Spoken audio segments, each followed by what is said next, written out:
जे काही decision making असतं शिवसेनेचं किंवा स्ट्रॅटेजी असेल किंवा काहीतरी मोठा निर्णय घ्यायचा आहे, तर रश्मी ठाकरेंचा काय रोल असतो या सगळ्यात? हे काय सगळे आरोप आहेत. हे बदनाम करण्याचं काम आहे.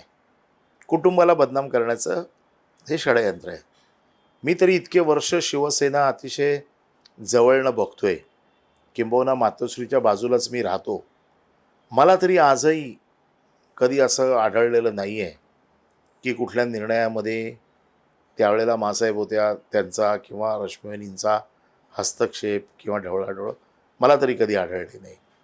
परंतु बदनामी करताना माणसाची बदनामी अशा ठिकाणी करा, की जी लोकांना खरी वाटली पाहिजे. हा डावपेचाचा भाग आहे बदनामीच्या. म्हणजे नेहमी म्हटलं ना, की षडयंत्र हे लढाई जिंकण्याचं दुसरं शस्त्र असतं आणि षडयंत्रामध्ये बदनामी करणं हा त्याचा महत्त्वाचा टप्पा असतो.